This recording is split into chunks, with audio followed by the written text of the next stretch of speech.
Hey there, and thank you for joining GamePoints episode 107. This is our weekly little get-together. We talk about the past week in gaming news. I am, as always, your host, Stephen Brown, and joining me today is... I'm David Smith. If you happen to be watching us live here at twitch.tv/GamePoints, please feel free to join in the chat, talk, interact, ask questions, or even respond to what we're talking about. We try to be as interactive as possible. I mean, this is kind of just where we all can get together and vent. If you're watching us over on YouTube, like, comment, subscribe down below and all that stuff, and we try to get to when we can, too. On tonight's docket, David, we have to go over the Red Dead 2 Redemption trailer. Hell yeah, we do. There's some PUBG news, a little bit more of a controversy stemming from them. We have some Forza loot box nonsense to get into. But first, before we go over any of that, I want to address WB's changes to their charity DLC that they did last week. Now, what do you remember about their charity or Fortog Orkslayer DLC that Warner Brothers we talked about this at length. There was the fact that one of the lead devs on the team passed away, unfortunately, and the team wanted to kind of put a tribute in there, so they added an extra character into the game who was going to be released as paid DLC that people could choose to add into their game, and the proceeds of it were to benefit the family. You're correct. Now, WB had put out a message, or there was subtext in the announcement video that said that the proceeds would only actually benefit in certain U.S. states in the continental U.S. Not all states were applicable. And internationally, it didn't say anything about the funds going into the correct place. And we and most of the internet got really, really fucking mad at the WB because it almost looked like they were using the death of one of their employees as a ploy to draw up DLC sales for something that wasn't actually benefiting the family, which left a really sour taste in our mouth. And we got really, really pissed about it because at no point did WB bother to release some kind of statement, respond to the controversy. They just kind of let it go, let everybody get mad about it, and went on with their day. Yeah, and nor did they deserve the benefit of the doubt given their past history either. So people were rightfully pissed. WB is notoriously bullshitty, so it was pretty upsetting. That has changed. In fact, when it changed, I made a quick little video. You can check out on YouTube. But just to kind of sum up what happened, in a blog post posted last Wednesday or Tuesday, I want to say, from their community administrator right here, goes on to the details about the charity DLC. I'm going to cut right to the important part here. To ensure the two original aims are still met and to provide transparency to the community, Warner Brothers Interactive will instead make a donation directly to the 4G family. The DLC will be withdrawn from the sale and will be a free download for owners of Middle-earth: Shadow of War. Anyone who has purchased the DLC will receive a full refund. If there is interest in donating directly to his family, you may please visit their YouCaring site with a link down below. David, if I recall, this was exactly what we said they should have done in the first place. Yeah, I think they actually watched our video. We said release. The team made this as a labor of love for someone that was very close to them. So that should just be given to everybody so everyone can experience, their friend, their, a person they worked with in a like kind of unique way, right? Everyone should get to experience that, and then the family should just get a benefit, period. There is a stance that I try to apply online. I think it's called Hanlon's Razor, but if I'm wrong, please correct me in chat or comments down below. Essentially, it's the maxim of never attribute to malice what can be explained through ignorance. Do I think Warner Brothers was trying to actually make money off this DLC? Yeah, maybe some to recoup their losses, but I don't think they were deliberately trying to mislead people. The problem is, like with any major corporation, there are so many people who can't fucking communicate well to each other, and shit, we can barely communicate to each other. Oh yeah, PR teams are a huge deal nowadays. You say the wrong thing, and it's really bad for you. And they let the message to this just get completely out of hand. I believe this is what they originally did intend to do, especially now that they have since corrected it. But this shit just moves at glacial speeds and takes forever to sort compared to what happened, compared to how mad everybody got, compared to how many, I'm assuming, canceled pre-orders they might have gotten out of it. It's a great thing they've done. I'm very, very happy with the result of this. Yeah. It's just unfortunate that it might be entirely too late and the damage is already done. Damage is done because no one ever reads the follow-up. They only read the initial story. That's the next thing I was going to get to. We always talk about these stories, or someone does something horrible, or this tragic thing happens, and then find out that it's completely falsified, there's no actual sources, someone was misquoted, etc.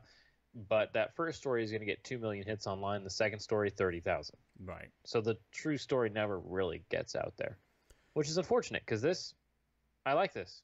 Yeah, I like this. This is partially back on board. There's still very many reasons for me to be very upset at what Shadow War is and what they want from it, but this is no longer one of them. This is such a way to... I can't understand how you can fuck something up so hard. That could have been easy freebie PR points.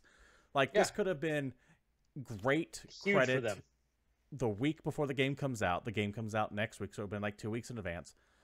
And instead, they just fucked the horse on it. And, man, I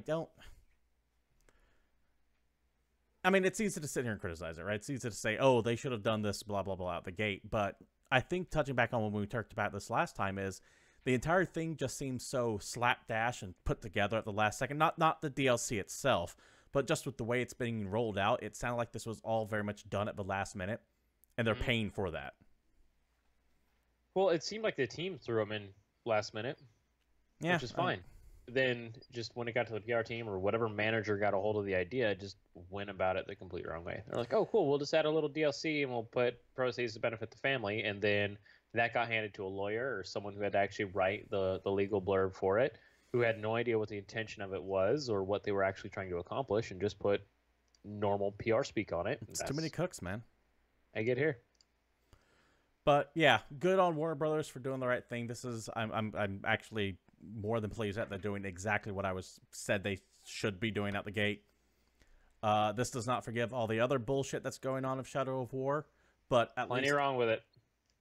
What was that? Oh yeah, there's still plenty wrong with it. Plenty wrong with it. But at least this one specific thing has been handled, and rightly. Finally. So we'll see how that shakes out. The game does come out next week. I will probably have a copy of it sooner than later, but we'll see how that shakes out. More than likely, we'll be streaming it. Sounds fun. Anyways, David, enough of stuff from a couple shows ago. Let's go ahead and get right to the new stuff. And I believe something rather large happened last week as far as news goes. Oh, dude, we don't need to bullshit it. That motherfucking Red Dead Redemption 2 trailer dropped, and it is gorgeous. We got a teaser of a trailer 2 weeks ago, which was just complete bullshit. We've known this thing's been coming for a long time, longer than Rockstar probably. And we finally get a decent look at it, and dear God, is this trailer gorgeous. It looks amazing. It's not one of those. I'm guessing that this might be in engine just because of who Rockstar is, and the fact that the character animations and things, you can see them taking some of that Grand Theft Auto tech, but moving it into a new setting. Right. There's lighting fixes. I could almost say like the base graphic engine is the same, but like the textures and everything have been refined from all the work they've done for Grand Theft Auto for all this time. Is this going to be Rockstar's first actual next-gen open world game? Did GTA 5 come out on PlayStation 3 and Xbox 360? Yes, it did. Have they done anything? They have released nothing for this gen. Okay, so this is going to be the first time that this is actually meant to be built from the ground up. I got the trailer running right here. I'm just going to go ahead and let it loop one more time. No, never mind. It's so good looking. But who cares? Yeah, I'm super excited for it. It's going to feature a character named Arthur Morgan, who was a member of the Vandalin gang. If you recall, it's actually it's a complete prequel. Yeah. So I'm curious. The gang that you hunt down in the first game, you are playing a member of or around the members of that game prior to John, hunting them down. And it's also entirely possible that you run into a young John at some point in this game. I actually highly hope that happens. So, spoilers for the first game that you should have played long ago, but still. If you haven't played Red Dead Redemption, you have problems, and they're mostly related to the fact that you don't love the Wild West enough. I don't ever recall hearing the name Arthur Morgan in Red Dead Redemption 1. Or Red Dead Redemption. So there's a good chance he's going to be dying by the end of this one. I was just going to say, this dude is not lasting the game. No way. Now, I have to wonder if he goes out the same way John Marston did in Red Dead Redemption 1. Where if you call the ending to that, or the first ending, I should say, U.S. Army... Dude, the most important ending of that game is actually from the zombie DLC. I never actually played the zombie DLC. Oh, man, dude, there was a full story mode for the zombie DLC. Really? I didn't. Yeah, I you need to... start in the last town, and his family gets bitten by zombies, and he goes on a hunt to try and cure them. It's amazing. I need to actually sit and play that game again, anyways. So But good. at the end of Red Dead Redemption 1, the army comes in, guns down one of your ranch hands. You tell your family to get out. You're held up in the barn, and you know you're fucked. So you just kind of open up the door, and it does that slow motion. I think it's called like the dead eye thing. You try to target as many people as you can get, but then you still get gunned down and killed. I'm wondering if the end to this one will be something similar, but instead of the army coming in, it's the Vanderlyn gang coming in to gun you down, and the person that blows you away is John Marston. He's your replacement. That'd be pretty good. And it'll be done up like in the exact same style. Slowly opening up the door. You see those people there. You gun them down, and he comes up and puts the final bullet in you. That would be like a nice loop bookend for telling, but it could also be a little too obvious. Yeah, but what if you get a shot off, and that's the reason he's got that wicked scar? Oh. Interesting. I like that. I like that idea. Yeah, welcome to our Red Dead Redemption spoiler cast, by the way. For those just joining us, we're just diving in. If you haven't played that game, it's mostly your fault, but it's still totally worth it. I highly recommend it. And he did say first ending. Yeah. The second ending is actually even more badass than that. Like, that was a surprise. I did not expect that. And I was like, oh, shit, this is awesome. We'll leave that to your go play the game. It's fantastic. Anyways, Red Dead Redemption 2 coming out spring 2018 on the PlayStation 4 and Xbox One systems. No word on a PC launch yet. Fuckers. So I can almost guarantee this game will be on PC, but if it's anything like Grand Theft Auto 5, expect to wait almost a year for it. And that's done on purpose, because everyone's going to fucking buy it on console, and then they're all going to buy it again on PC. They've learned that. Yep. We taught them when that. They realize, hey, you can have it silky smooth, 60 frames a second, 4K on PC a year later. That pisses me off. I get why they do it, though. I can't be too upset at them over that one, well, because we've trained them. Though, the big difference is that they will at least allow you to transfer your character over, unlike Bethesda. So, how much, like, Grand Theft Auto 5 has sold a lot, right? I wonder how much of that... It has been on top 10 sales charts since its first iteration. I wonder how much of that is people buying multiple copies of it. Like, they bought it for PlayStation 3 or Xbox 360. Mm-hmm. Then they bought it for the next-gen consoles when they bought a PlayStation 4. And then they bought it for PC when it came out on PC. How many times do you own Skyrim? Once. Same question. I mean, I only own it once, but... Same, but... I understand. I know there are people that buy Skyrim multiple times. There are people who've bought Skyrim 3 times who are going to buy it on the Switch. Anyways, Red Dead Redemption 2 looks amazing, coming early next year, and people are probably pissed off that there's no release date, and by people I mean developers and publishers, because you know the second that fucking thing gets dated, everything within a month span of it is just going to get pushed or pushed up. Oh yeah, it absolutely has to. There's going to be like a vacuum effect. You'll be able to hear people screaming away from that release date. March 28th? Okay, hold on. If we're going to play the date game here. Hold on. March 27th. I needed a Tuesday. If we're going to play the date game here.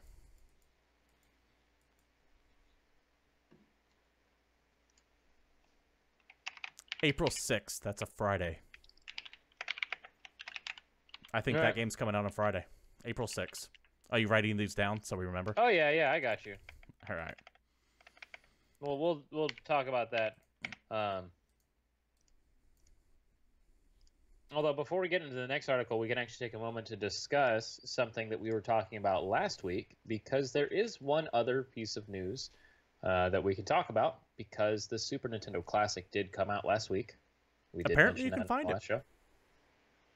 And we had actually I had put the over-under for eBay purchases for this at $250, if you recall. Yeah, I said less. You called the under, and you won yourself a fancy chicken dinner. While they were trending over $250 during the initial launch, you can find them for sub $200 now on eBay. Yeah, apparently you can find them. I highly don't recommend it, though, because there's still shipments coming. Yeah, Nintendo did not fuck the goat on this one. Yeah, while still difficult to find, remarkably easier than the last console. Yeah, if you like put some legwork in, there's a good chance you'll find one floating around. If you showed up somewhere. at a Toys R Us early, while some stores were completely gone, you could drive down the road and find other stores that had tons of stock. Yeah. It was like a really weird kind of phenomenon. Your results may vary, of course. Yep. Depending Next on where story. you live. Speaking of chicken dinners, have you heard about the PUBG review bombing that's been happening lately? Oh, dude, I've seen it. Have you seen that Steam page? It is. Let me bring it up for people who are. Let's curious. talk about the fact that the reviews on PUBG have gone from a positive to mixed. Mixed at 52% as of right now. And not recent reviews. We've talked about that. No, the legitimate overall reviews for PlayerUnknown Battlegrounds are sitting at 65. mixed. Yeah, that's big. As you can see right here, Steam's new histogram layout, which is amazing. I like it. You can see where the spike happens. You might be wondering, what the fuck happened there? Did they put in a patch or anything like that? Well, 22,000. Yeah.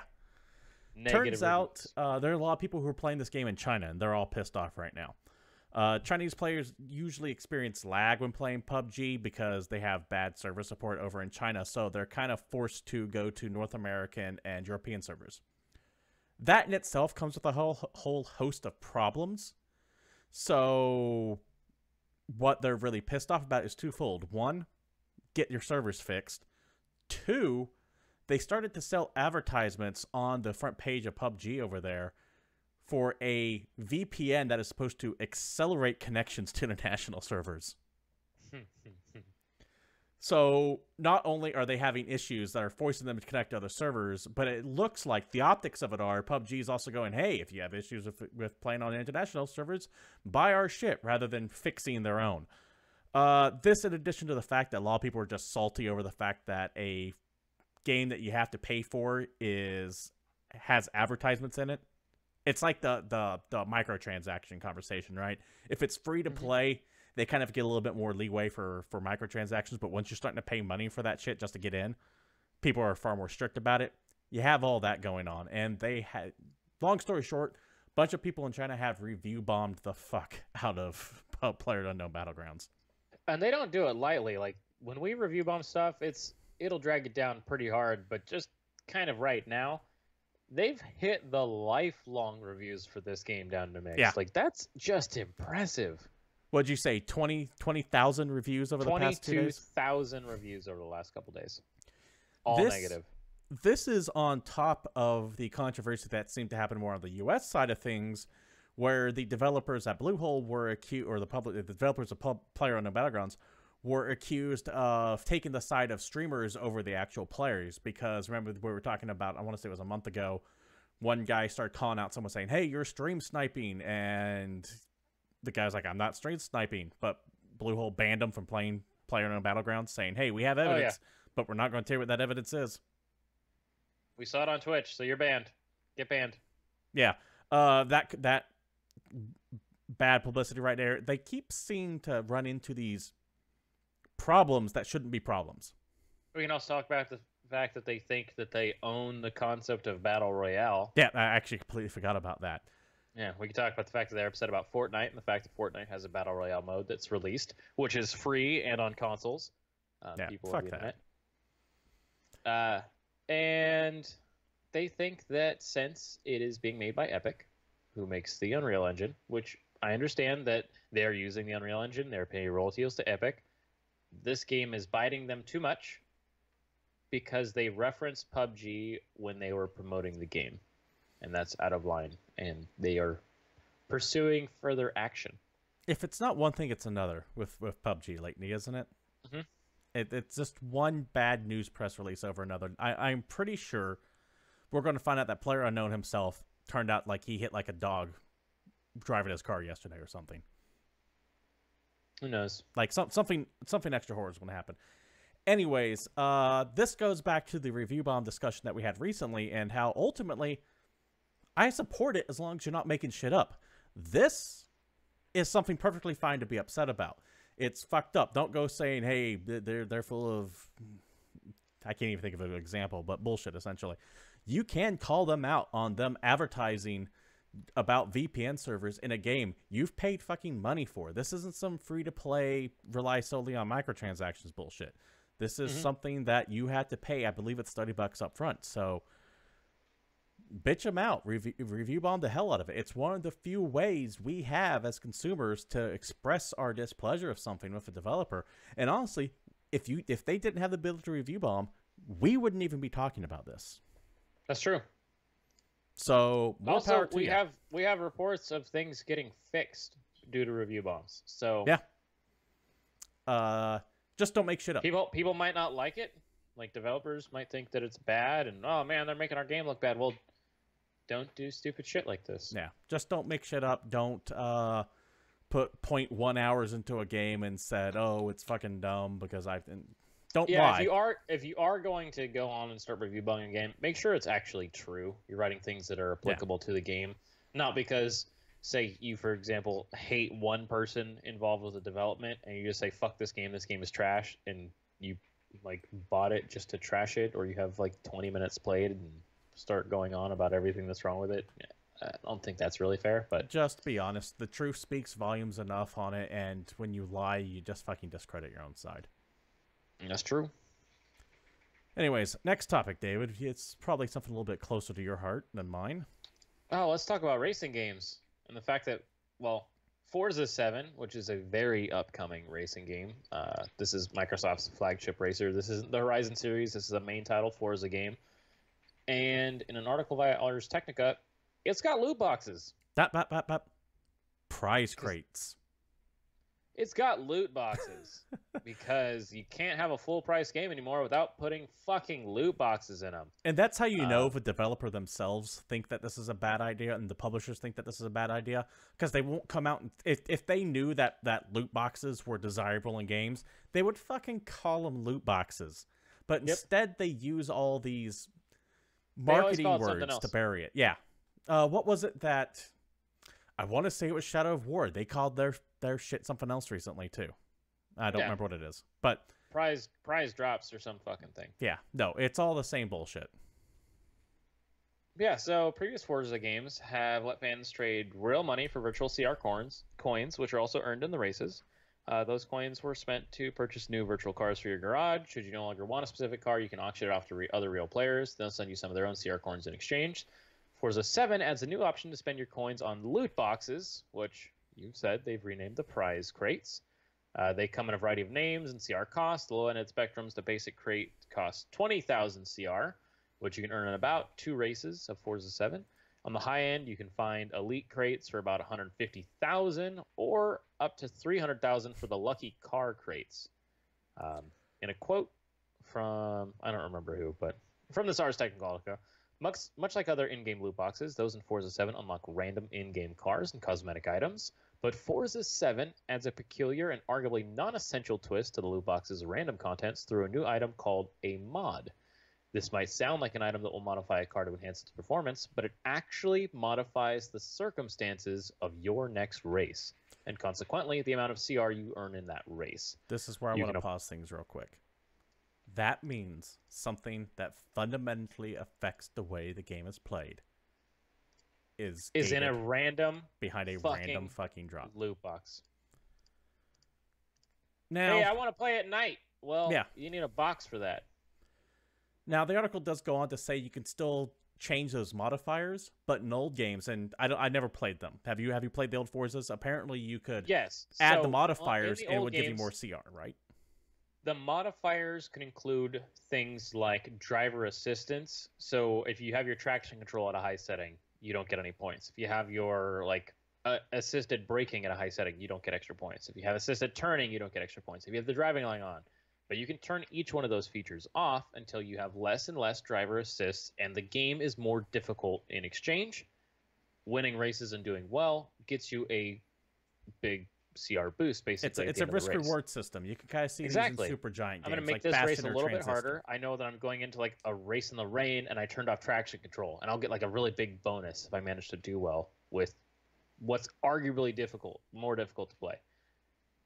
You can still turn all this stuff off, but you don't get shit for it unless you have one of these mods on that specifically says bonus CR if blank. Yeah, you have to have the right mod for the right modifier to get the CR from it, which takes away the fucking reward for the risk. There's Yeah. what? Why would I drive without every single driver's assist on? Why don't I turn the game into the little kid mode where I just press like the right trigger to go and have it turn and brake for me? This is even more fucked up if you think about it, because once again, I don't play Forza, so correct me if I'm wrong.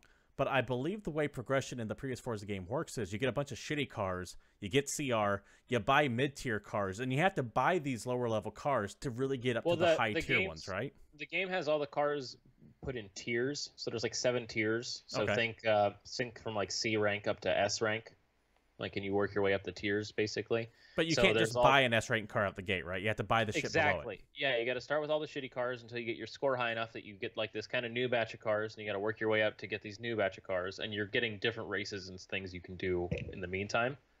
So yeah, it's like a slower progression style system that, hey, if I want to earn some extra CR, I would turn these assists on because I'm trying to haul ass to get to the next rank up or to buy this next car that I want. That now there's no good way to do it. Yeah, Besides, CR is more than just stuff you can buy for cosmetics. It's required to essentially advance in the game. Right? it's really to unlock really the higher dumb. end cars. Yeah, I really don't like this. I And don't now like it's this at all behind fucking loot box shit. I hate forcing- loot Yeah, go ahead. boxes. I really do. Now, I don't mind them at all in free-to-play games. We've had this discussion because they make money for you buying stupid cosmetic shit or getting some crate that gives you whatever random perk. I understand that. I'm fine with it. That game is making no money otherwise. But Forza 7 is the fucking opposite of a free-to-play game. Forza 7 1 Yeah. is going to be a Microsoft Windows Play Anywhere title, which means you're 60 only going bucks. to play it. You're only going to play it on Xbox or from the fucking Windows Store. This ain't coming out on Steam or Origin or any other thing. No, it's coming out on Windows, which means it's going to be $60, Yeah, fuck and that it's too, by the never way. going to get any cheaper.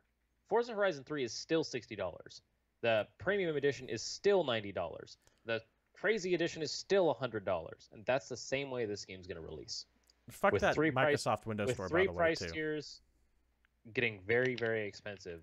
And guess what? You can buy the biggest fucking package that you want for Forza 7, and you're still not going to be able to just change your driver's settings and get bonus CR because you're still going to be stuck getting these fucking loot crates, even though you're spending $120 on this game. I think I'm a little bit more... What the fuck? I think I'm a little bit more accepting of the loot crate than you are in some games. For example, I'm fine with them in Overwatch, for example. That's a game you have to spend 60 bucks on, but it has loot crates in it, right? But that shit's just purely cosmetic. Now, I understand the argument of, well, if you really want a specific skin, you have to fucking keep going, you have to buy more to get it, blah, blah. That rings a little hollow to me.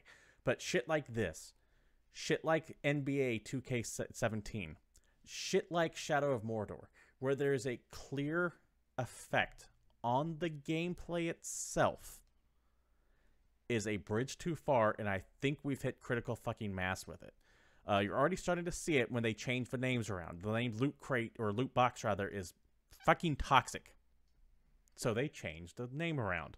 The term microtransaction, which was used when this stuff first started rolling out, has now been replaced with marketplace. That's what Warner Brothers called it. I remember, or Shadow of Mordor guys called it. But we still see what it is, because this marketing stuff doesn't work on most gamers anymore. They see it as bullshit. And you're going to, I think we've finally hit the breaking point on it. And I think you're going to see it go away starting early next year. Games that are about to come out this year have already kind of committed to it. And you'll see the next stupid thing they roll out to try to make money. And they'll say, oh, but games cost so much these days to make. Fuck off. All what you're saying is probably true up until Red Dead Redemption 2 comes out and it's fucking wolf cards or whatever they decide to call that shit. Rockstar's kind of in its own little weird But world. that's the only game they're going to make for the next 10 years, so I guess they get a fucking pass. Anyway, I got to go back to the multiple editions that I was talking about a second ago with Forza 7. Okay. So I was talking, there's the base game, which is $60, there's Deluxe, which is like $80, and then there's a $100 Ultimate Edition. Now, in previous iterations of this series, like 5 and 6, if you get the Ultimate Edition, you get a VIP membership. That's what I want to Or bring up. you can get a VIP membership. which normally would give you like exclusive cars, exclusive race events, plus you get the little VIP tag on your name, which means you're awesome. But the cool thing is it helps speed up the progression of your game because you would get 100% bonus to all CR gains. Just period. Your whole game, because you're a fucking VIP. So yes, you're going to unlock everything faster because you paid more to have more access to the game, which is awesome. In Forza 7, if you get the VIP package, if you buy the Ultimate Edition, you get 5 VIP mods. The same bullshitty mods that come out of crates, and you can use one of those mods to apply a 100% credit boost to one race. I'm sorry, to 5 races. So for 25 races, you can get bonus credits. After that, go fuck yourself. You spent $99 for a 25 race boost. That's them literally chopping up what was, I don't want to say included, but you expected a certain thing for getting the VIP thing, and now they're even gating that off. So they're fucking pay gating their pay gate. It's ridiculous. I mean, what more can we say that we haven't already said about this bullshit? It's a fucking cancer on the industry. It needs to be called out when we can. But I don't know if there's anything we can do about it. Because I know exactly what I'm going to do. Okay.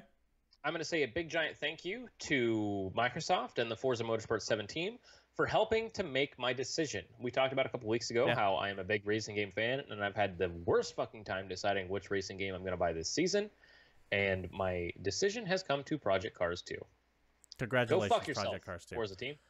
The problem is, I don't think the Forza team cares if they lose a shit ton of people initially buying this stuff, because a lot of these companies that are aggressively pursuing this loot box thing, they're not looking to make sales on most people. They don't care about most people buying it. They want the people that hang around and spend $200 on fucking loot boxes. Yeah, exactly. They're fucking content with 0.0001% of their audience being happy with this game as long as they pay 10 grand total on it. They're looking for those fucking whales and dolphins.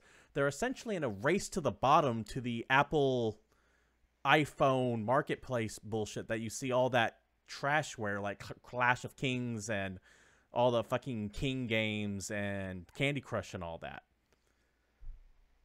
And it's going to have terrible repercussions, because what starts happening is you can't live with only fucking 0.0001% of your fan base fucking buying your game.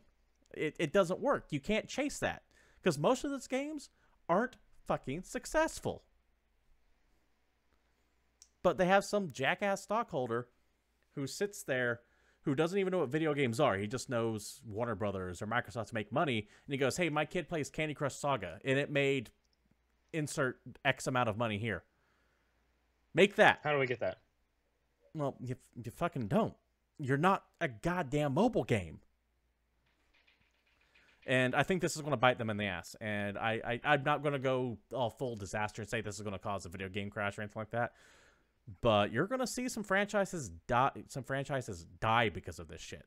There's got to be shit coming. This can't just keep happening. Franchises have died because of shit like this before. At some point, normal people will notice. Yeah, look at Dead Space, for example. Fucking EA was like, oh, we need Dead Space 3 to sell 5 million copies, and we're going to make it an action-based multiplayer game, completely alienating the franchise and the fan base, because we need to chase that Call of Duty money. Did we also mention we're putting a bunch of microtransactions in there? You know what fucking happened? When was the last time you saw a Dead Space game made? Wrecked. So this shit does kill franchises. So stop fucking doing it, because anyways, I'm starting to babble on here. Just pisses me off. Let's talk about something else. So, just a quick question. Yeah. When do you think game companies are just going to start releasing like loot boxes on their website that you can spend $50 for and you get one of their random games? I thought you were going to go somewhere else with that. I'm going to buy this Activision loot box. Man, and maybe I'll get something super sweet. And I got Assassin's Creed 1. You know what it'll be? For PC. It won't be randomized and it won't be gambling. What what I can see is a place like Origin or the Uplay store, or even... Also, why does everybody need their own fucking storefront? Yeah, I hate that shit too. That's why I haven't bought Halo. That's why I didn't buy Halo Wars 2. We're talking about like Steam needs a competitor and it needs a legitimate competitor, but it doesn't need every fucking company to try and be its competitor. Right. That's why I didn't buy Halo Wars 2. I love the first one. I am not fucking going through the Microsoft store when I have Steam right there. But to address the question you're referring to, what you're going to see is Origin or Uplay or insert any one of them here. Go, here's a $10 mystery bundle. And they'll have like a set games in it. And it'll be a limited time. And you can only buy it between, say, for like 2 days. And everything in there will unlock at midnight to keep the mystery intact. So that way one person doesn't buy it and go, this is what's in it. That's what they're going to start doing. That will be something I'm not surprised to see. Anyways, enough about that. It's starting to fucking make me sick to my stomach. Let's go ahead and talk about something else equally dumb, and that's the Ataribox. Oh, guys, what are you doing? Okay, well, hold on. Let's try and do this. Okay, we're going to start this segment by saying everything we like about the Ataribox. Okay. I'll start. Okay. I'm probably going to take the only thing you can possibly say. All right. That wood grain finish, though. All right, let me follow up with what I have to say about it. All right, let's go. All right, now let's read the article. The guys behind this essentially put out a mass email to everyone. It was so mass, even I got one in my fucking inbox, and I'm small potato, so it should give you an idea of just their blind blunderbuss firing of this to try to get people to talk about it. And I guess it's worked. The pictures we're sharing today are the first prototypes. Everyone that has seen the Ataribox firsthand loves it, feeling that Atari 2600 influence while still being a modern design.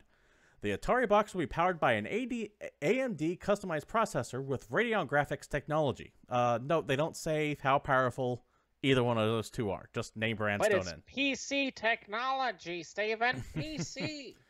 It'll run Linux with a customized, easy-to-use user interface. This approach means Linux, it's so good. This approach means that as well as being a great gaming device, Ataribox is also a full PC experience for TV, bringing you streaming applications, social browsing, music, and more. I have an iPhone. I have a phone. No. I'm sorry. I have a smart TV. Did you not Name fucking... a thing your box does that my TV doesn't inherently. Did they not learn the fucking lesson Microsoft learned? Anyways. Most TV devices have closed systems and content stores. Linux lets us be more open in that you can access and customize the OS, and you can access games you've bought from other content platforms. Okay. Oh, that sounds remarkably familiar. Wasn't there a Kickstarter about some guys that had an idea for something like this that had Linux that you could customize that they were going to have? Yeah. There'll be tons of classic arcade retro games preloaded and current titles from a range of studios. We'll start talking titles very soon. Stay tuned. I'll get back to that in 1 second. We're launching Ataribox on Indiegogo this fall. It's a fucking Kickstarter. Oh my god. It's a fucking Kickstarter. Desperate for your money. Hi, Internet. We're Atari. We no haven't been stats relevant in about 18 years, and that was just the last time we released a video game on our own. Please, please, please give us some of that sweet Internet money. Please somehow have nostalgia for a game company that no one gives two shits about. Please no stats, give us all your money. No games, not even a list of the Atari games that are going to be on here, which can fit on a fucking potato at this point. We plan on shipping late spring 2018. This fucking thing comes out in 9 months. Yeah, they don't have the money to make it, but it's coming out in 9 months. It's going to use some cheap-ass, bullshitty Radeon nonsense. When has any crowdfunding... for your next win. When has any crowdfunding ever launched on time? Ever. Especially within 9 months before it was even announced. 9 months, launching pretty soon, no word on specs, no games, no telling of third-party support. You don't even fucking give us the publishers or the developers you're looking for. You just say more titles very soon. Fuck off. This is a fucking train wreck waiting to happen. This is Ouya 2. Avoid it. It's just a funny shit. Damn. So I'm legit thinking that the people in charge of Atari know that they're on the sinkingest ship of all time. Like well, Titanic Atari's a 2, fucking Titanic And well, here's my theory. That, dear God, please hope I'm right. That they are so desperate to find some way that they can get an amount of market share to try and get some money back into the company. They say, hey, these retro consoles are a hit. Fuck it. Let's try and put a retro Atari together, make it look as Atari as fucking possible, and see if people will give us money for it. We'll put out this big blast email teasing what it can look like and what it can do, and we'll see what the general feedback is. If it looks super positive, we'll go for it. We'll run our Indiegogo, we'll make a bunch of money, we'll close the company, we'll retire to the Bahamas. If it doesn't, we'll just pretend it never happened. Look no further than the recent releases that have had the Atari name attached to them to see what kind of garbage you can expect from this thing. Look up the story of Haunted House on Steam, a game that was fucking busted. Like we talked about Warner Brothers games being busted. This is actually busted. And then look at the Alone in the Dark 4-person quasi Left 4 Dead-esque shooter that no one plays, and you need fucking 4 people to play it because it doesn't scale its difficulty down at all. No. Go away, Atari. Just fucking die. God damn, Nolan Bushnell would be spitting in his grave if he was dead. Is he dead? Is Nolan Bushnell dead? I don't know, but that was pretty good. Oh, I gotta find this out. Why don't you talk about the next story, which is also just as fucked up. No, dude, we gotta talk about this PC technology, though. It's just such a big deal because, you know, your phone doesn't have shit like this in it. What do you want to bet that it has the same, like, bullshitty Ion processor that the fucking Ouya did? Nolan Bushnell's alive. Oh, you know what this could be? Huh? This could be all the fucking Ouya consoles they couldn't sell. Oh, they just Atari just bought them up, took the shell off, and crammed it into a fucking wood paneling box.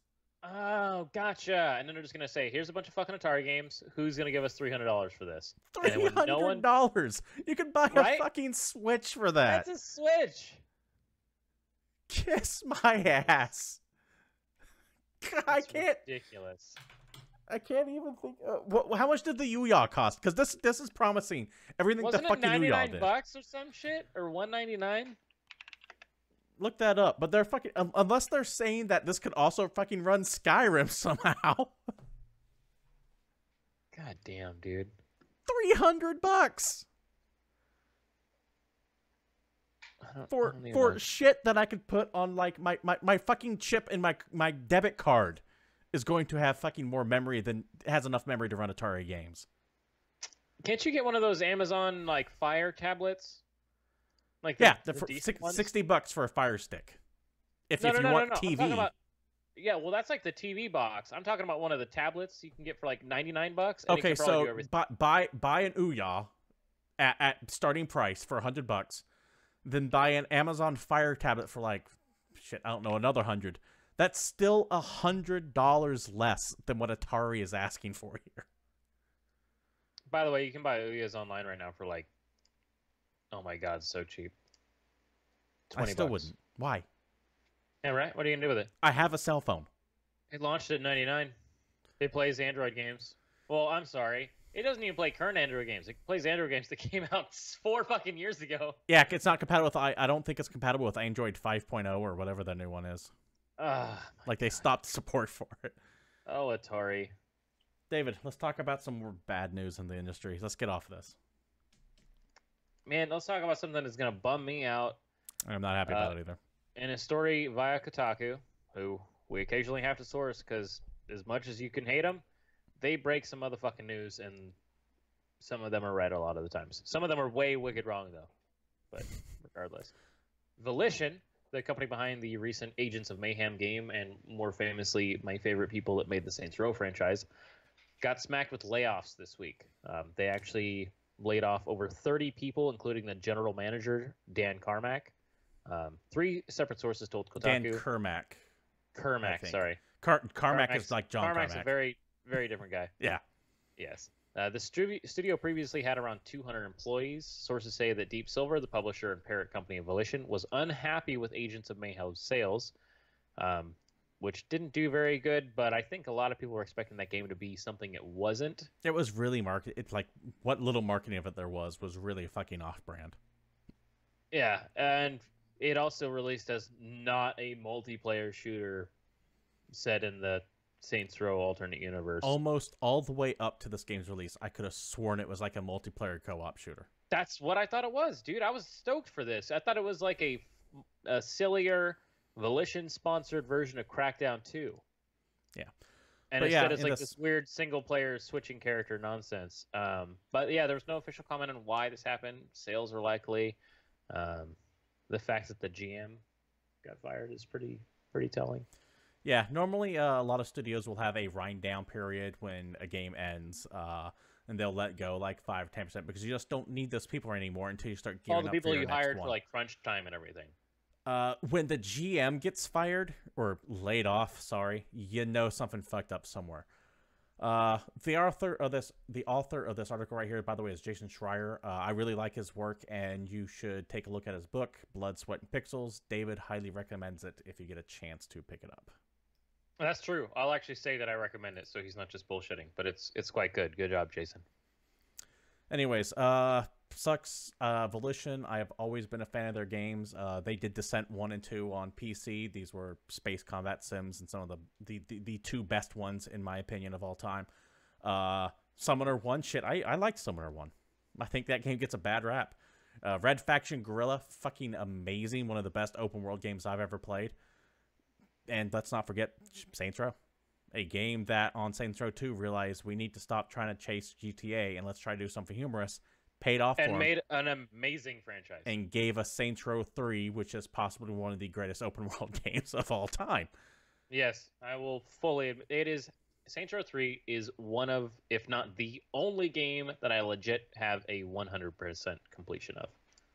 Yeah, it's they're not going away, but they certainly got hit hard, and that sucks.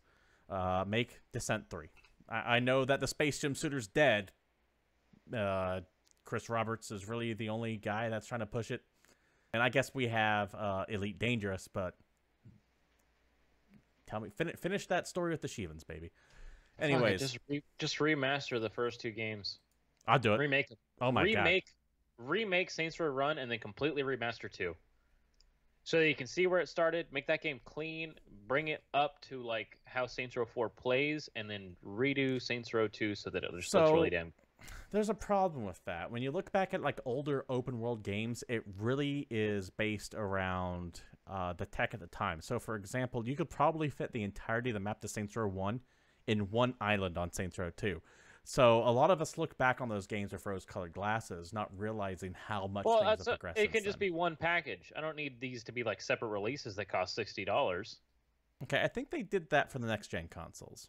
Or next-gen back when Saints Row 3 came out. I think they sold 1 and 2 in a pack. I'm not positive, though. I think this has been done already. That's fair. If it has, it has. All right. Next story, and this one's going to be via Polygon here. Valve removes nearly 200 cheap, aka fake, games from Steam.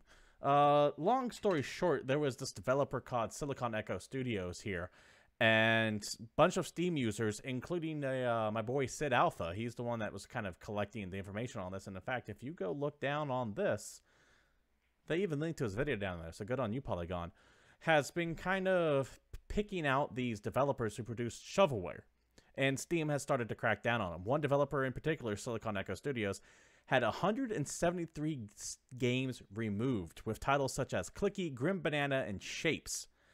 Each one of these uses pre-made Unity assets. What Unity is a game development tool, and it comes with a bunch of Unreal Engine. Yeah, it comes with a bunch of pre-made assets to kind of give you an idea of what you can do with it. And what's been happening is that the shitbags have just been taking those assets, throwing them together in something that barely functions, if at all, and calling it a game. Steam has yanked all these out. Now, Steam was supposed to roll out... In addition to just these games, though, they also had another... I have to throw this out. There was another company that's not named Silicon Echo, but a lot of people think it's just a front for Silicon Echo. Zonitron Productions. Was it Zonitron? Okay. Zonitron Productions, yeah.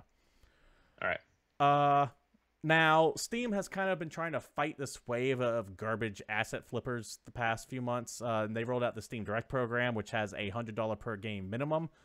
But apparently these guys got around that by pushing all these games under one Steam Direct application. Yeah, they just threw them all in at once. So Yeah. here's shit tons of shitty games that we didn't pay to get on the store. Now, why does this happen? People have to know these games are broken. They see the name of developer, and these games are, most of the time, if someone owns it, it's because they were given it to for free or paid They're 49 trash. cents for. Unplayable. There's a reason why these games come out. Trading cards. Trading cards are those little things that you get for playing a game on Steam. Most games have them on there. You get a pack of 5 of them, and like a lot of items on Steam, like Counter-Strike Go skins, for example, you can sell them. Most cards go for less than a quarter, but by collecting these cards and collecting the sets together, you can increase your Steam rank, which is that little numbered icon on there for cred. And let's say that means a lot to you, or like you're a fan of achievements, something like that. Shit, here's a couple bucks. Get a couple extra levels of Steam on there. People make a lot of money off of this because what happens is they take all these free games, and yeah, they're a quarter each, but if you're selling 10,000 of them a day, it's a couple $100 per pop or per day. So you can ramp up a pretty quick profit on there. Well, how does this help the developer? Well, from what I understand, every time one of these Steam trading cards gets sold, the developer of the game it belongs to gets a cut. So you have a bunch of garbage thrown out for free, a bunch of trading cards now added to it that are getting sold for 7 cents, 5 cents, a quarter here and there. And the developer who just took a bunch of preloaded assets, threw them into one game, quote unquote, and threw it out into the wild is getting, sure, albeit maybe $20 here and there a day, but when you spread it out over 173 games, that's suddenly $20 for each one of those games a day, and then you figure the life of the game 4 or 5 months, for almost no work, they can actually make a tidy profit.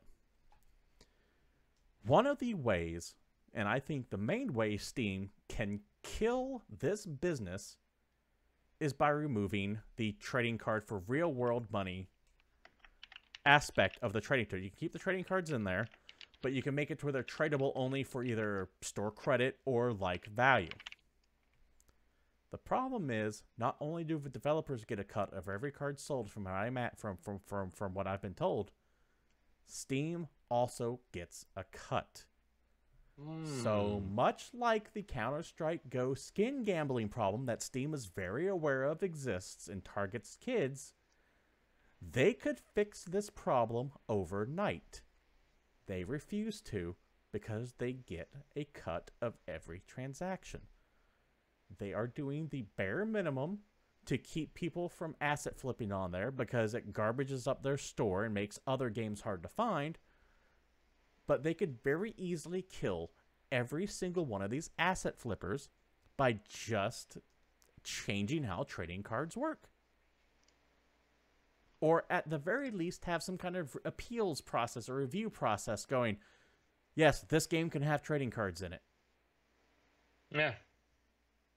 Because not every game has trading cards. And not every game needs trading cards. No. Steam could fix this problem very easily, but it means you don't get to profit off asset flippers, which is what you're doing. It also right means now. they have to do any amount of work. I would say, and this is now assuming their motivations, and I'm going to kind of fly counter to what I said earlier about how you should never assume malice where ignorance could apply.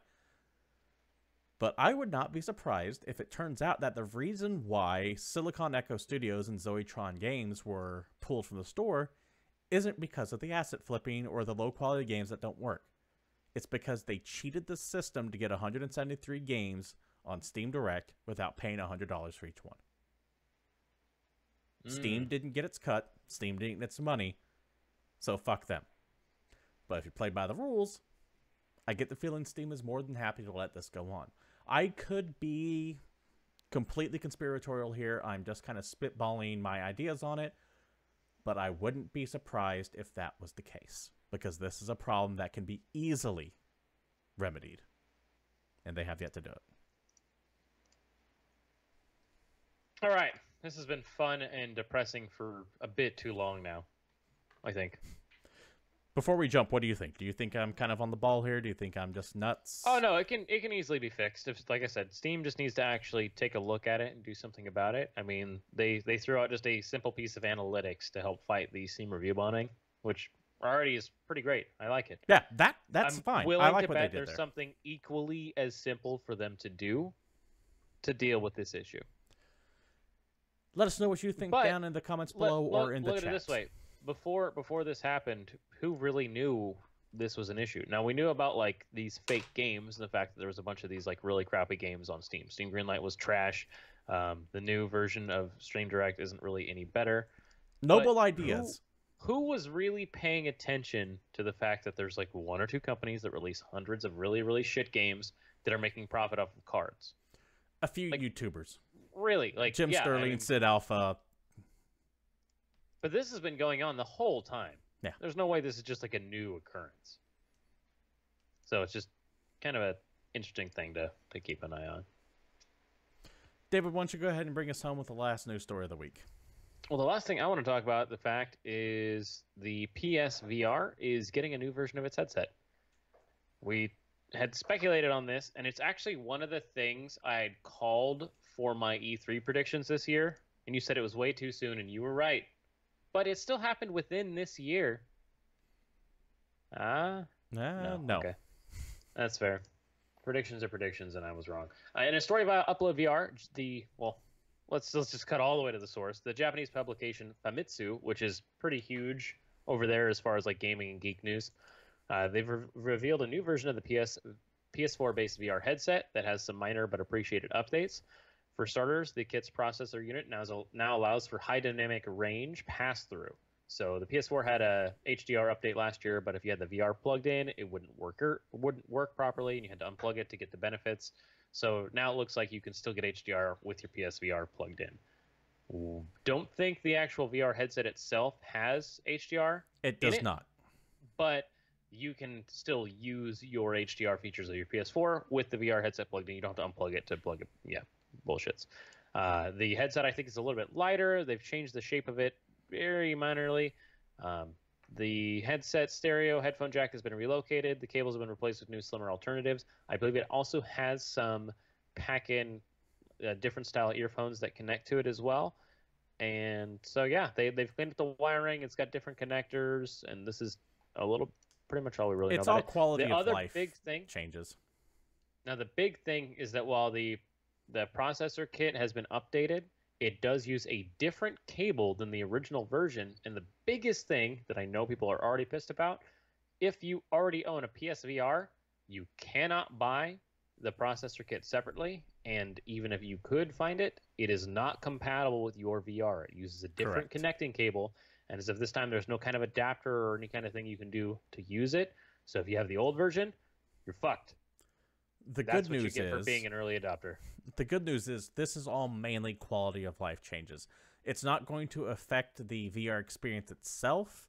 It's just going to make it a little bit easier to hook up and tear down because they that didn't pass change through the kind of resolution or anything. Yeah, having that pass through is awesome, but by no means is it really going to affect the actual gameplay of the games. It's just going to affect setting the goddamn thing up and turning it down, especially if you alternate heavily back and forth between the two.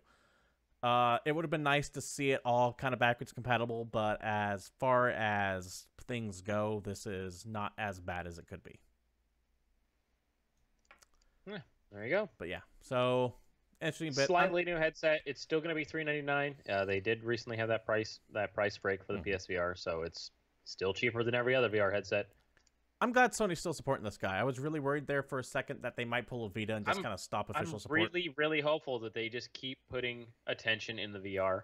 Hopefully they have some more AAA games in the pipeline like Resident Evil 7 was for the beginning of this year. Well, you have Ace Combat coming out. Really excited for that. So we need more big, nice, well-playing VR games.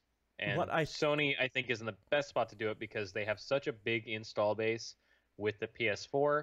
The more of these models they get, the cleaner it gets, and the cheaper it gets, the more likelihood of us getting decent VR games. Because, I mean, who's going to run out and buy an $800 Vive when there's not really that much to play for it? I don't even think it's $800. I think it's $600 now. They might have dropped in price. But I'm glad to see that Sony's still in this game. I don't think that VR took off as well as they hoped it would. I expected more of a push on VR this year as well. But I think Sony also realized, hey, I believe they said they sold 1 million units of this, which is not bad. Yeah. And they're also the biggest game in town right now. I think they have more units out there than both the Oculus and the Vive combined. If you're watching and I'm wrong, please let me know in the comments down below. And Riggs is fun. Yeah, Riggs was fun. That studio doesn't exist anymore, I don't think, but Riggs was fun. Yeah, he'll come back. Who knows? Right. But I'm glad to see that they're doing it. I'm glad they're sticking in the long haul. Eagerly awaiting Ace Combat 7 to be able to actually play that in VR because I love me some Ace Combat 7. They're going back to the Strange world. I know that's weird, but if you're a fan of the series, you know what I'm talking about. But that's not even coming out until 2018 now. It's supposed to come out this year. Damn. It's now since been delayed, which sucks because I can't play that now. But if I wanted to play something now, David, what can I play? Oh, I got just a game for you. You're going to love it. It's got race cars and loot boxes. Yeah, that's everything that's right up my alley. You don't like any of that. But I like half of it, and Forza Motorsport 7 does come out this week for Xbox One and PC. This is a Xbox Play Anywhere title. And yeah, get it all up in yous if you're a fan of the Windows Store. I did play the demo pretty heavily. I gotta admit, that game is fucking gorgeous. It plays as good as you want it to if you're a Forza player. I'm upset about the Ultimate Edition. I'm really nervous about the loot boxes. I'm gonna wait on it. Who knows? I might still end up with this game. It's got a lot of stuff going for it, and it looks amazing. So that all that talk about buying Project Cars 2 just kind of evaporated the more you started thinking about it. No. Well, here's the funny thing. I will most likely be buying Project Cars 2 for this holiday season. I will probably pick up Forza 7 if it's ever on sale. Okay, fair enough. Also coming out this week, Battle Chasers Night War for Xbox One, PS4, and PC, and Switch. Holy shit! That name sounds like a garbage name, but it's on so many consoles. Well, it sounds like a nothing game, but this is a new THQ Nordic release. Yeah, those guys. They took THQ's name and they're sticking with it, and they're releasing a classic console-styled RPG. It's got dungeon diving, turn-based combat. It's got classic JRPG formula all over it. It's completely story-driven, like a world exploration, big story, like standardized party members. You have like your tank, you have big story, big world, big prizes. I love it. Yeah, it's Smash TV, the RPG. Actually, I'd play the shit out of that. This is not. I would play that. Oh my god! Hold on. Let's think about this. Imagine the Running Man as an RPG. Yeah. Oh my god, amazing. Like an action RPG in the vein of Kingdoms of Amalur. Yeah. No, that sounds fucking amazing. Is there a multiplayer mode where I can play as Dynamo? Done. Sold. Ship it. No joke. I thought about going to Dynamo for Halloween one year. Just put some Christmas lights around me. Get one of those Tesla orbs on my hand. You gotta get your opera singing on though. Really. Yeah, that's a problem. It has kind of a retro graphic style though. Back to Battle Chasers, not Smash TV, which is super retro. I actually kind of like the art style in the game. It looks interesting, but again, it's like a classic style RPG. So if that's not your cup of tea, you probably won't care about this game at all. Another game coming out this week that's got a very distinctive track on who is trying to get is The Hunter Call of the Wild for PC and PS4. This is admittedly a beautiful looking, the game looks groundbreaking open world hunting game. Yeah, from a technical standpoint, the game looks amazing. We talk about the fact that this is a completely built from the ground up, just gorgeous, immersive, atmospheric, single player hunting game. It does have an online component as well, but that's what they built it for. When I did my time, the old school Deer Hunter games, but bring it all the way into now. The whole locale looks amazing. You can get on an ATV and ride around. If you start hunting all the different games, you have to get really slow, really quiet. It's a legitimate bona fide hunting game. And if you are the kind of person who likes to run around the woods and shoot bears, this is not for you at all. This is not a fast-paced game. This is not a shooter. When I did my time in retail, those Cabela hunting games had a very very devoted audience. So Yeah. it's not like people are. You might ask, who the fuck is this game for? Well, there's a bunch. I don't want to say a bunch, but there is a group of people who love this shit. It's the same people who love. Well, not the same, but it's the same caliber of people who like, say, Farming Simulator or Euro Truck Simulator.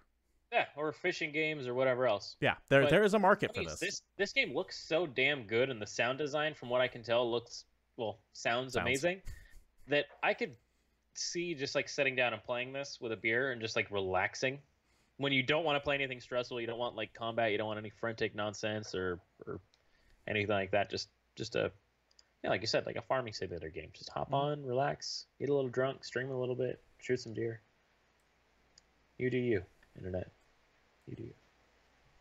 Also coming out this week, Cold Sept Revolt for 3DS. I'm just gonna let you keep going until you move on. I'll let you keep dangling there. It's a strategy-styled board/card game. It's kind of played on a board game-based grid, but you have cards that you collect. There's like 400 different cards in the game that you build a deck with, so you can have different skills for your player models. You can, I think, change your player model to be different things. There's a full-on story mode to this game. There's a practice, and then, of course, it does have a versus mode, both local and online play. So if you want to do like the 3DS Direct Connect or whatever it's called, or you can play online with people. Very much a board game, has card collecting elements. If you're looking for something like that, then here you go. You have a new board game to play on your 3DS. Because you need 3DS games, I guess. Right. Because they're not Switch games. Now, the surprise game for me is a game that's already out on Steam, but I hadn't paid too much attention to it. Detention releases this week for PS4. I actually have this on my Steam wish list. So it has an overwhelmingly positive Steam review. It's an atmospheric horror game set in 1960s Taiwan under martial law. It has religious elements thrown in from both Taiwanese and Chinese culture and mythology. It has like a kind of 2D indie style aesthetic, and just from the videos and stuff I've watched, the sound design and the soundtrack look pretty fantastic. It's very spooky. It's got all the horror elements that you want. It's got puzzle game elements. Just the entire immersion of it looks fantastic. It reminds me of some of the other 2D spooky games that have come out in the last couple of years. It's like there's this weird resurgence with old school graphic style scary games, and I really like that. This and but it's kind of like an adventure game setting.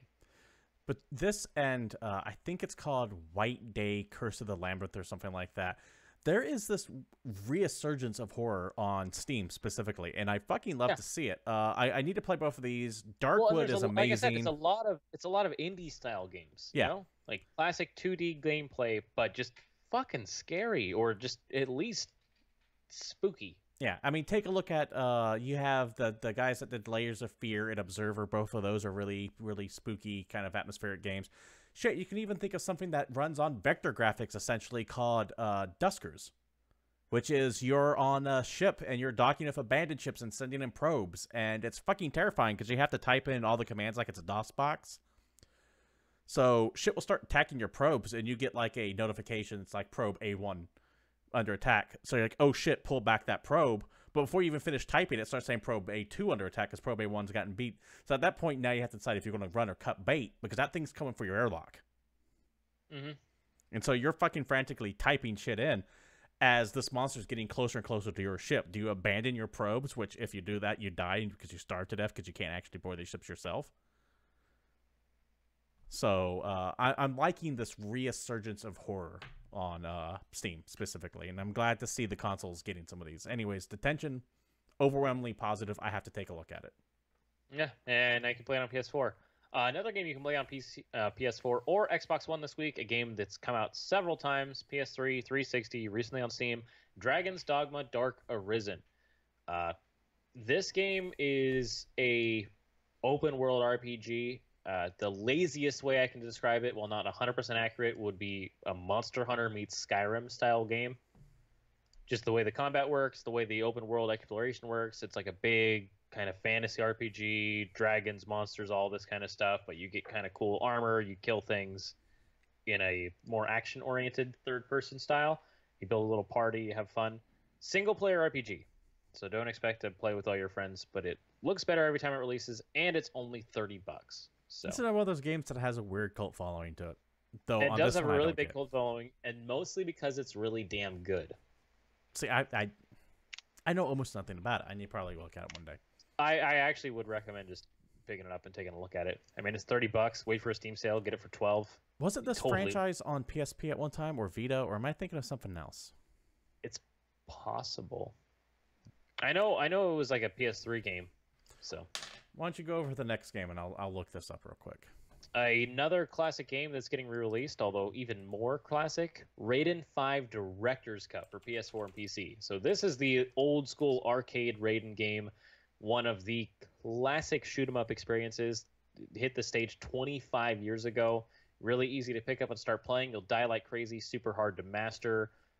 If you are a shoot 'em up genre fan and you haven't played the Raiden series, just buy Raiden 5. If you like flying ships and dodging waves and waves of incoming bullets and shooting other shit, play this damn game. It's like mandatory for a shoot 'em up fan to play. It also has 2-player co-op, so even more fun for you. If you don't like bullet hell shoot 'em up games, stay the F away, because that's all this is, and it's a great example of it. If you don't like them, you won't like this. If you love them, you'll love this. So Dragon's Dogma, it appears this has always been the same game since the PlayStation 3 It's just that the Dark Arisen, or whatever the new one is a the remastered version of it that came out in 2013, and they're just now releasing it on the newer consoles. Well, and they just released it on Steam like a year ago. So the game's like 5 years old. Yeah, still good. I could have sworn this was something on Vita. Anyways, also coming out this year, well, technically that, but also this week, is Empire Lords of the Sea Gates for PC. It is a indie-style kind of adventure game. You play in 1911 New York, which is completely flooded. So the rooftops of the streets, the streets are canals, and the buildings are crumpling into the sea. So and the clouds are fog, and the birds are turtles. You're trying to save the city.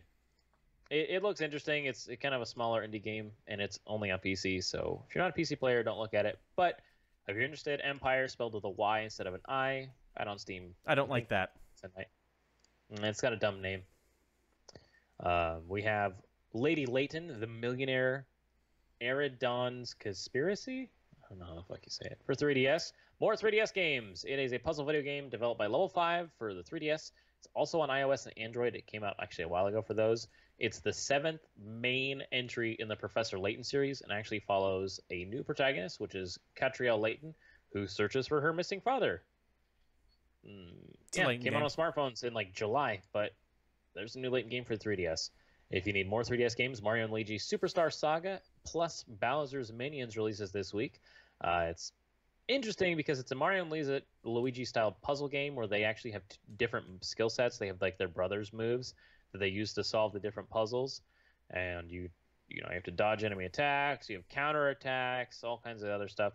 The cool mode for me in this game is actually not even the main game, but that Bowser's Minions tie-in.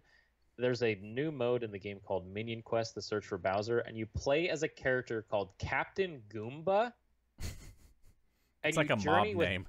You journey with Shy Guy, Boo, and other baddies in a search for Bowser, and that sounds amazing. Nope, refuse to buy it. Shy Guy is not an official canon Mario character. He came from Super Mario Bros. 2, which was also known as Doki Doki Panic, and was just reskinned for release in Mario in America. And yet somehow managed to maintain its status as one of the greatest Mario games, and you can just suck a big old dick. Moving on. Funny thing about that. The Minion Quest storyline in this game takes place during the main game of Mario and Luigi. So it's like a behind-the-scenes Minion game. Nice. Like, this has 2 stories built into it, and that's awesome. I used to hate Super Mario Brothers 2. It was too different. I didn't like it. I didn't suck at it. It just wasn't a Mario game to me.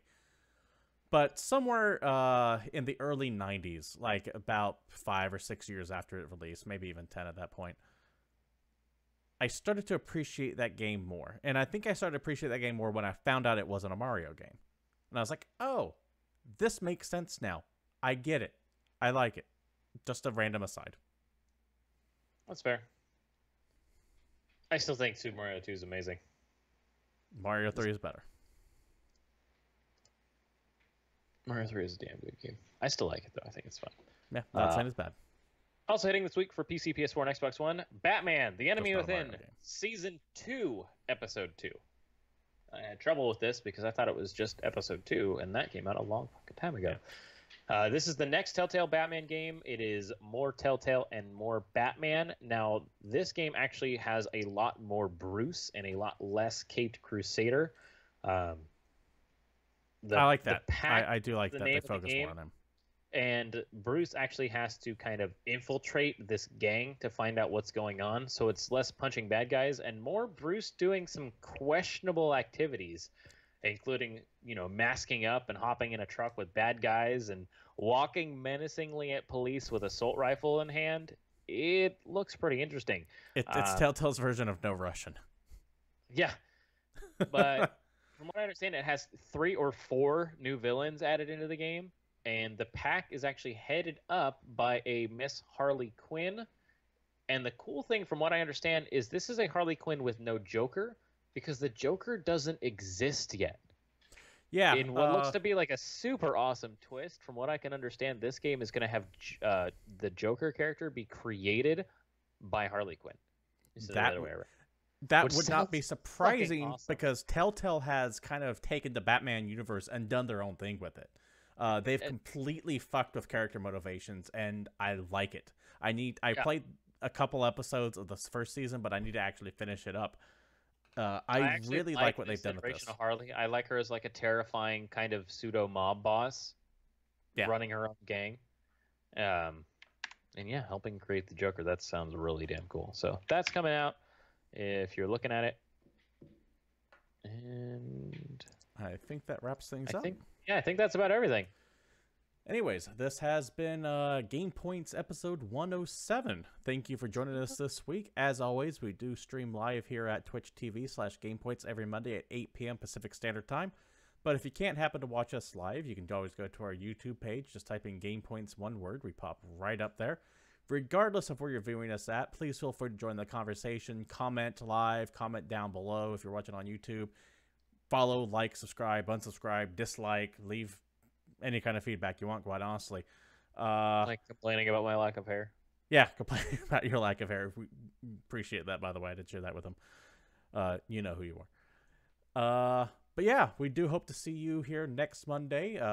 Bring in any questions, comments, concerns you might have. And if you just want to follow the show on Twitter, you can do so at GamePoints PC. You can follow myself at CapitalistPig21. And you can follow David there at _Satori. But until next Monday, this has been GamePoints, and we're out of here.